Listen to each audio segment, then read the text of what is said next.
Well, hello everyone, and in today's episode, we will look at what the global youth culture is, and we will dive into how to do evangelism effectively targeted towards reaching the global youth culture.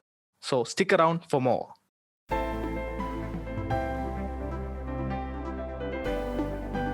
SAFT Podcast brings to you the coherent, cohesive, logical, and relevant defense of the Christian worldview.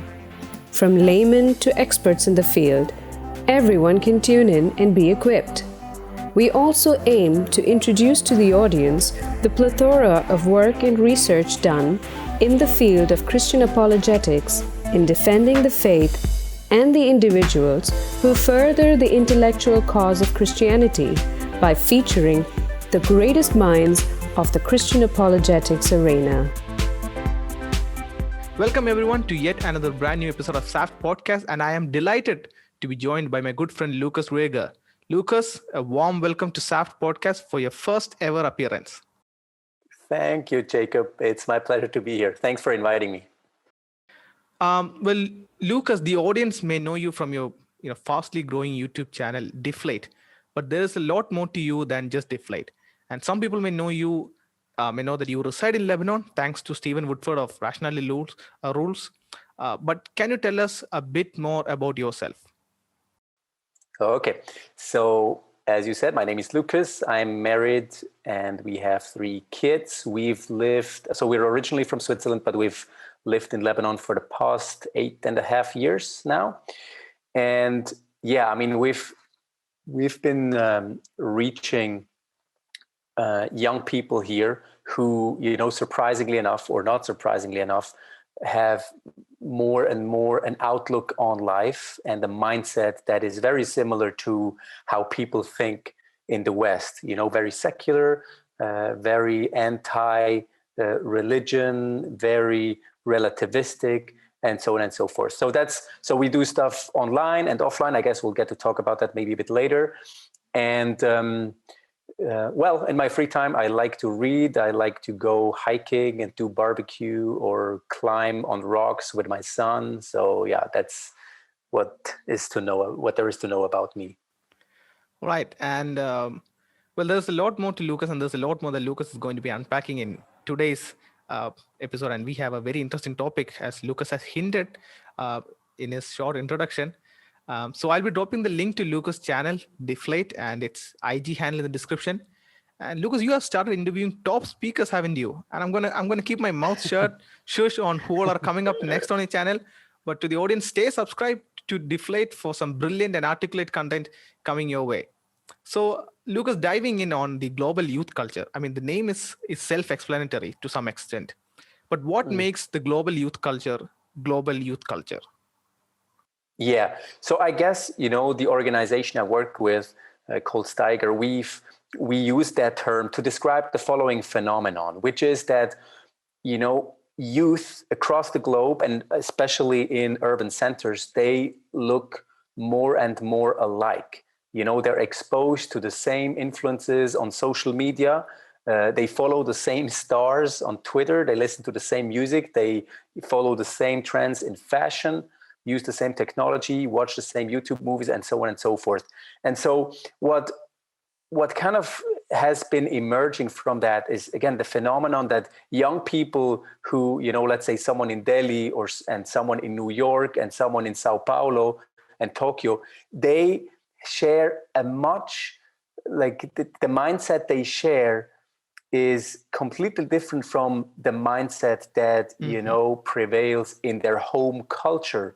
And so that means that, Peter in New York and Jose in Sao Paulo and I don't know, Dr. Wu or Mr. Wu in Japan, again, they have their mindset is much more similar than, what people in their own country would think. Mm-hmm. So it's young people are, they're more unified across the globe than young people are with their parents and their parents' generation in their home countries. That's what we try to capture with that term global youth culture.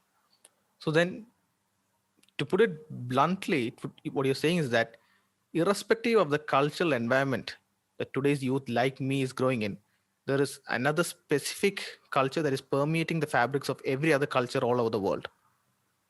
I would say so, yeah. Again, it's that, that's what we see. Here in Lebanon, particularly, or in Beirut, it's that people do not want to identify with the culture of their parents' generation. They reject a lot of what they've been taught. They reject a lot of the, again, just norms and unwritten rules that they're supposed to, walk by. Instead, they want to be like other young people, be free, have, again, just do what they want, and again, be, follow through with a relativist outlook on life and that sort of stuff. Right. So then what is the source of this global youth culture? Is it sort of like a melting pot of ideas and values from all over the world? Or is it more specific as, the global youth culture stands more identical to the specific Eastern or Western culture that we are more familiar with? Yeah. Well, I guess, the danger is, me as a Westerner, I guess the danger is, to equate the global youth culture with Western culture. And obviously, well, to a certain extent, what comes from America has influence across the globe, is obviously very powerful. But so, yeah, in a sense, kind of like I want to be careful not to, again, equate global youth culture with Western or American culture. It's, again, I think, with social media and the internet, people have been talking about the global village for the past 2 or 3 decades, which the fact that, we have the opportunity to communicate with each other, to have access to the same ideas. And that, again, well, the source of this global youth culture mindset is, well, to a large extent, just the media and pop culture and music and the stuff that is communicated to us in movies and whatnot. Yeah. Right. So what would be the key tenets, since we, let's not focus on, say, if it is in line with Western culture or not, but what would be the key tenets that someone whom you would describe is ascribing to the global youth culture would end up holding? Yeah. Normally, when I speak about this, I would say that, the 3 key tenets are scientism, naturalism, and relativism. These are the 3 key ideas, I think, which shape people's, worldview lenses, or which give them, what is called a plausibility structure to interpret reality. Right. So let's hold on there and expand on that a bit more. Maybe you can expand to your audience what these 3 tenets are. And plausibility structure, I'm hearing that for the first time, if I'm right. I don't know if that has come up in our interaction, but maybe you can expand on those 4 points a bit, and then we'll move on. Okay, sure. Well, let me get going, and you interrupt me whenever something is unclear. Absolutely, sure. So basically, scientism, and to start off with, the interesting thing to grasp is that the 3 key tenets, they're all related. And I think most, a couple of your hearers might be familiar with some of them, but I think what not everyone gets immediately is that these 3 are related. So first of all, scientism is the view that science only establishes knowledge of reality. What science cannot know, it cannot be known to humanity, is what this view holds. Now, well, the important thing to grasp here for, when you discern that, is that it's a self-refuting view, because the view that science only establishes knowledge is not a scientifically established, it's not established by the scientific method, and yet it requests that science establish what is true.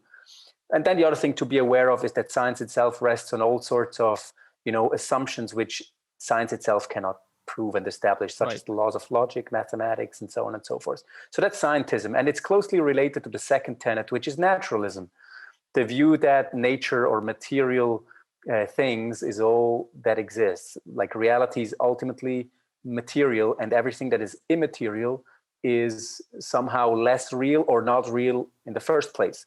Now, again, you can already see the connection here, which is that, well, if nature is all that exists, and if reality is made up of matter or of nature only, and if science is the inquiry into the natural world, which it is, well, then it follows that science is the only way to establish knowledge about reality. So scientism logically follows from naturalism, because naturalism says nature is all there is. Science,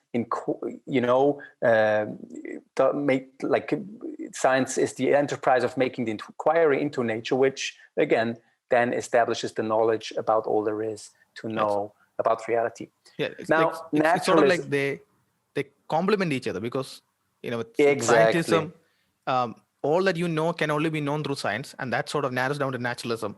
The naturalist says there's nothing supernatural, so then all that you want to know through naturalism would be through science. Yeah, exactly. So, or to put it differently, it would be weird for someone who holds to naturalism not to hold to scientism. It logically follows. As long as science is defined as the inquiry into the natural world, and that's the standard definition. So, and that now from naturalism, the way you get to relativism is the following: if naturalism is true, or if you hold to naturalism, well, it follows that you, as a human being, as part of reality, well, you are, reducible to matter too. All there is about you is matter. There is nothing immaterial about you.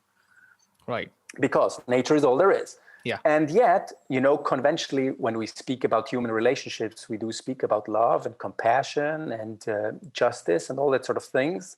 And these are immaterial entities. Now, here's the problem for the naturalist. Well, how do you account for immaterial concepts such as love and compassion if nature is all there is to reality? Right.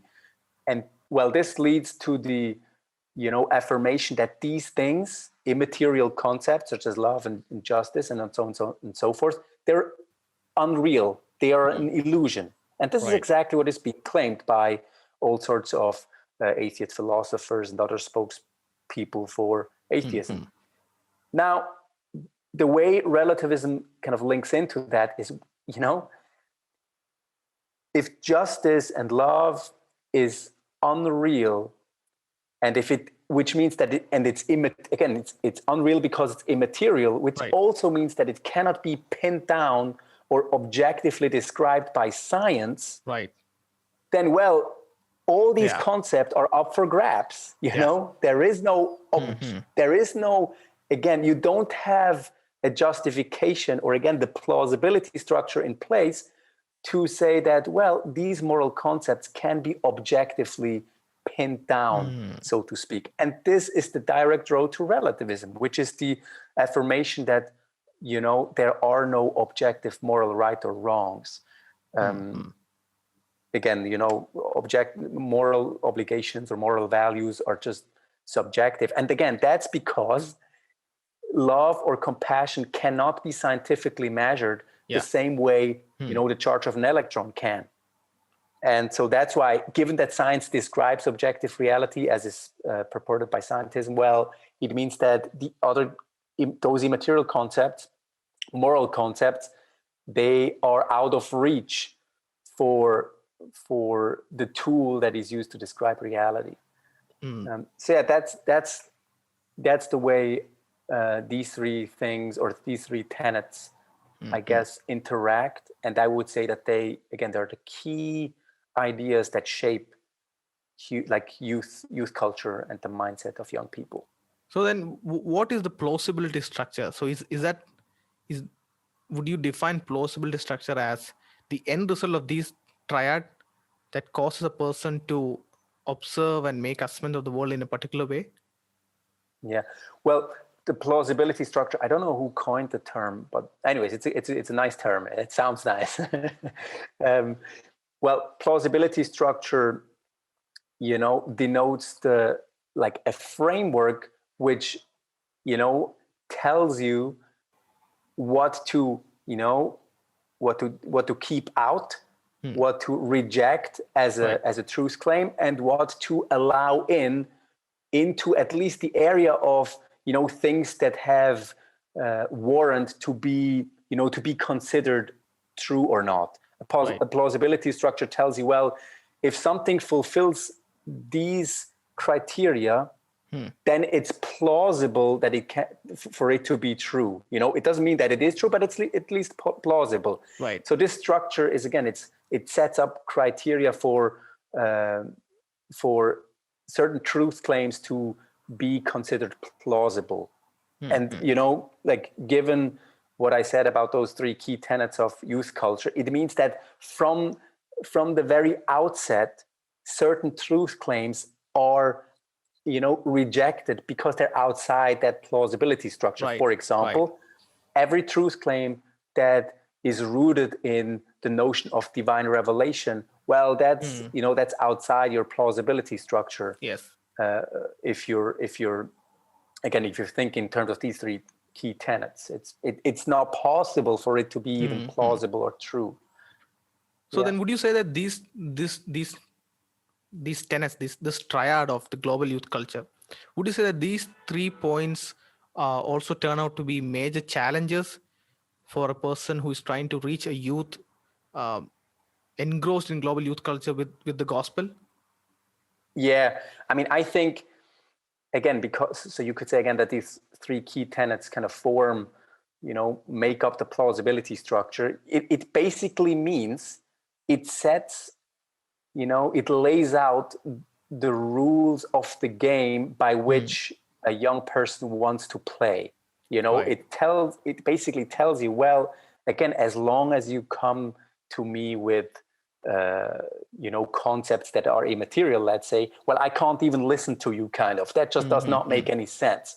Right. So it's before, what this means is that before you can even start to speak, gospel truth or to speak about God, well, you have to, do some plowing of the ground first. You have to, again, challenge the plausibility structure, challenge the key tenets which make up that structure, so that you can even be heard, so that the gospel can be heard.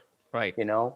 That's it. Again, it lays out the rules for the game by which an atheist thinks or a young person thinks we're supposed to play. And again, in order for people to discover truth, well, you have to, these rules they won't do. Right? They just won't do. Yeah, and unless and until we take out the basis of these three tenets, the gospel won't be seen as an intellectually viable option then. Yes, exactly. Yeah, because it will. Well, it just won't make sense. Right. It again, to refer to that term again, it will not be seen as a plausible option. Right. Yeah. So then I guess the most pressing question and I know that there are among the audience there are at least a few of youth evangelists, maybe youth pastors, and I know there are student leaders who are listening to this podcast. So how can these individuals who are actively engaging with youth, how can they overcome these roadblocks? I mean, are we looking at mere Q&A of interacting and answering the questions about scientism, naturalism, and relativism to get the job done? Or are you posting from your experience dealing with the youth in Lebanon that there is more of a relational, personal element, even when dealing with such three tenets held by the global youth culture? Yeah, well, I think it's definitely what you just said. I mean, relationship is key. And, especially in the East, I think in the West, you might get by with, not so much getting involved into relationship. I don't know. I mean, again, I haven't lived in Europe for the past 8 years.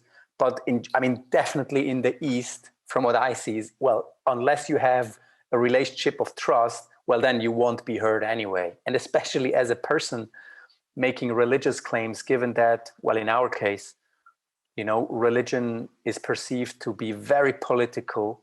And so you have to kind of first cut through that distrust that comes with being a religious person. I mean, from my experience, I've done evangelistic events in Beirut, and I was asked whether I was, from some political party, whether I was an advocate for a political party, which is, again, it just shows that people in their experience, and that's the sad reality of the past decades, is that, religion has been so politicized that, again, again, that's part of the plausibility structure too. It's kind of, in order to be heard, well, you just need to make clear and gain people's trust that you're actually a trustworthy person, that you're for real. So yeah, personal relationship is key. That's where your questions and your challenges to, again, those intellectual tenets that people hold will actually be able to, to have impact and to make a difference. Yeah.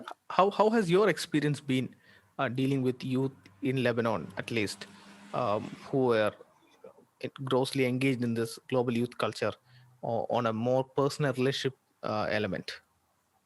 Yeah. Well, we do. I mean, I guess passionate about apologetics. I'm super passionate about digging into questions and challenging, again, people's assumptions and trying to get the gospel across through apologetics. But I'm super committed to people as people, and Right. I guess it's whenever yesterday I had a teaching and I told everyone that, well, whenever you deal with these questions, well, you're not just dealing with questions, but you're dealing with a person who raises those questions. And so I think that should really be our primary commitment and our primary vision. It's the person. And so, yeah, I mean, what we do here in Beirut, I guess the focus of our ministry is like a weekly seeker Bible study in a cafe, which draws a good amount of people. But then really this group has grown to be a real community where we, do community things with each other. We eat lunch once a week together. I mean, as now with the Corona situation, it doesn't allow, but we go on hiking trips, camping trips, or do movie nights. It's, create this space where people, can experience real relationship. And the sad reality is that we have a whole lot of people who come and say, well, I've actually, this is the first time I feel like, I'm in a safe relationship with someone, and I have a safe friendship where I can actually trust that, the way I'm treated is not just out of pure self-interest. And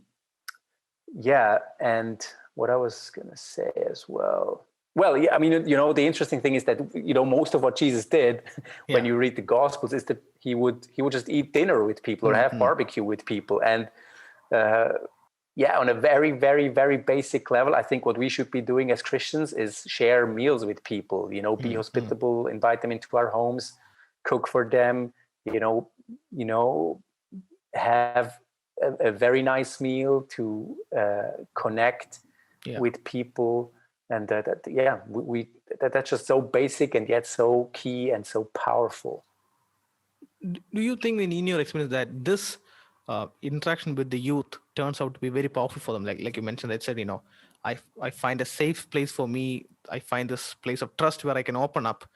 Do you think that is contrasted very much for them, that they identify it so much? Because on the other hand, in their view, these things are subjective and they don't find any real application in their life. Or so what I'm basically asking is, do their position holding on to these three tenets of the global youth culture, does that drastically impact them when they come and deal with a Christian who's holding to completely different values? Yeah. I very much believe that. I think it's a great question. I think a lot of people experience this cognitive dissonance I see that happening with people who come through our ministry. On the one hand, they come, with the assumption of these, again, key tenets, relativism, for example. And yet, then they see that, once they experience what it means to be in a truly loving community, they realize, well, man, and I had people tell me that, well, that's just beautiful. That's just beautiful. And that's like this. I mean, I had people tell me, well, this is my, your community is my family. And I think people who are still atheists who would say, well, I would love for your community to have more impact. This community should be heard by more, and more people should join. I have atheists who would sometimes, get up in the middle of the Bible study in the cafe and invite others in and say, well, come and join this group. This will change your life. So, yeah, it's definitely, I think, sometimes getting through to the intellectual or cutting through someone's intellectual affirmation that, again, relativism is true, can be really hard, because again, media is very powerful. Movies are very powerful. Songs are very powerful. That's kind of, again, relativism, for example, is the message we're being preached at constantly. Right. So on the mind level, it can be very hard to crack that. But once a person makes an experience that, well, once they realize, man, being in a just authentic relationship and in a community that provides, again, love and safety and trust, well, yeah, sure, that's the way it's supposed to be. No one would deny that. No one would want to go back to, and say that, well, it really doesn't matter whether people exploit me or take advantage of me. No, this is the beautiful way is supposed to be, is the way it's supposed to be. And so I had, for example, one guy, this hardcore atheist who who joined our ministry. He basically passed by us as we were having our Bible study in Starbucks or in another cafe. And he said that as he passed by us, he felt this energy. He felt like this strong, it was as if he was electrified when he passed by us. So he approached us and said, hey, are you guys a literature club or something? And one of my guys said, well, we're kind of a literature club. It's just, we read this one book, and he kind of sticks the Bible into his face, and the guy is taken aback. He said, oh, wow, man, I'm an atheist, but I really love your vibe. There is something here. Can I join? And he joined, and he was very aggressive, very bitter in the beginning. Like you could just, sense the bitterness in his heart as he was speaking. And he's been with us for a while. And, we've gone through a lot of apologetic questions, why hell, morality was a big one. And he, at some point, he said, well, Lucas, Christianity makes complete sense. This is a very reasonable option. And not only that, he said, well, it works. The way this community looks is beautiful. There is not a more beautiful way that humans could, be together.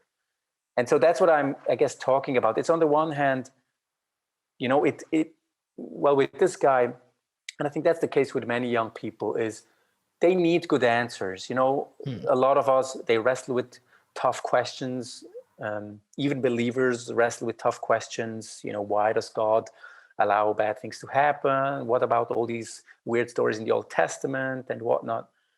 And non-believers wrestle with these questions even more. So I think, we owe it to them to provide good answers. But, and again, these are necessary.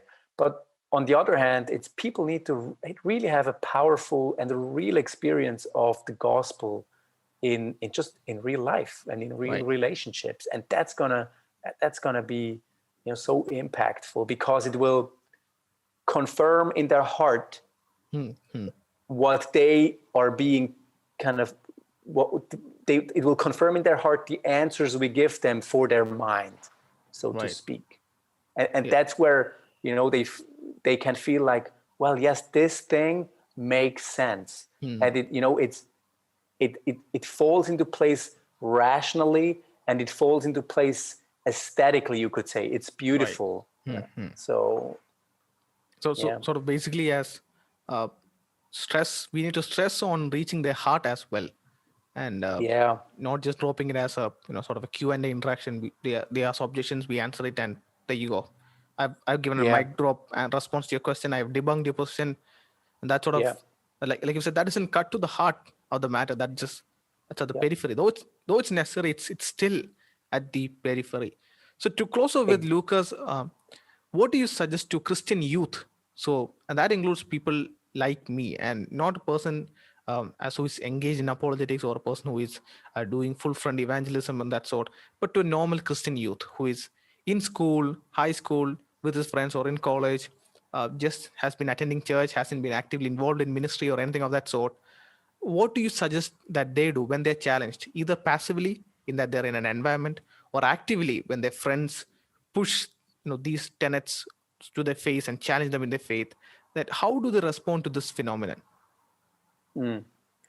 Yeah, I mean, I think, Greg Koukl is really the way to go here when he's, just, go with the two questions that, with these two questions, like, remember them. The one is, what do you mean by that? Whenever someone throws something in your face, the Bible is against women or the Bible supports slavery, just ask, well, what do you mean exactly? And this forces the person to actually specify make a specific example of the soundbite they are throwing at you.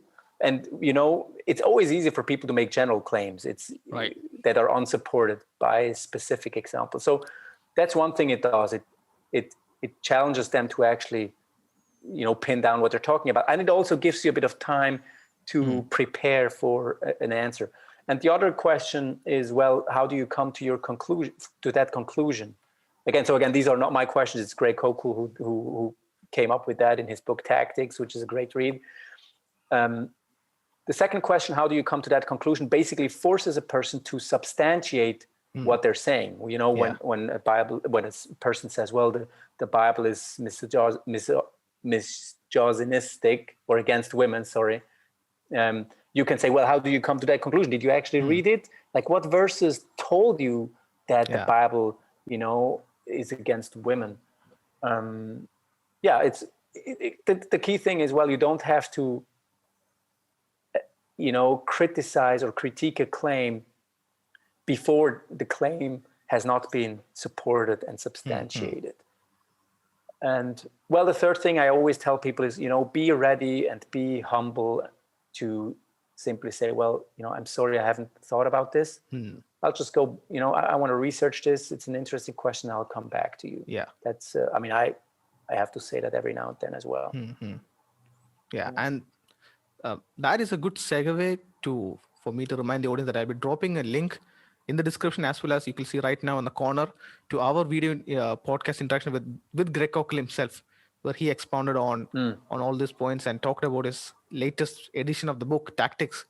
And I recall that he said there was 40% more content. I mean, when I read the first edition, I did not think that there could be 40% more content to that. So just phenomenal.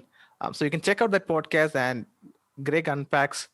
There's a lot more to be unpacked in the book, but Greg unpacks immediately some of the key points to keep in mind when dealing with these questions and objections. And as we come to a close, thank you, Lukas, for being here with us. And thank you, Jacob. Enlightening our audience on the global youth culture, which we sort of live in it, we deal with it, but we don't identify it as such. And the three tenets of global youth culture, they're so pervasive and ubiquitous that we almost don't notice it, that it's all around us. It's so pervasive and like you say, permeating all cultures over the world. And it's high time that we stand up and equip ourselves and the youth to deal with it, when media and news outlets are the breeding ground. Not to mention how colleges are also being impacted thanks to professors, secular professors, pushing these ideas unchallenged. Colleges are, of course, the place to learn and to dig in and engage with ideas. But when they go unchallenged, that is not how education works. You don't let an idea breathe free in your head. So thank you so much once again, Lukas, for being here with us. And to our audience, stick around and check out Lukas' channel. I mean, I'm sure that in the due course of time, Lukas will grow his hair and would challenge Cameron Burtesi as the next YouTuber with the most handsome hair. So the Cameron Burtesi fans is going to figure that out. And and to our audience, stick around and subscribe to the channel to have an insight into more of our upcoming videos. We're going to focus in on and take in some more exciting topics as we want to present some more Christian apologists and speakers to you before we reach the end of this year. And once again, thank you, audience, for tuning in. Thank you, Lukas, and hope that you have a much greater impact in Lebanon as you do ministry. And so thank you everyone for sticking around, and take care. We'll catch you in the next one. God bless. Thank you. Bye-bye.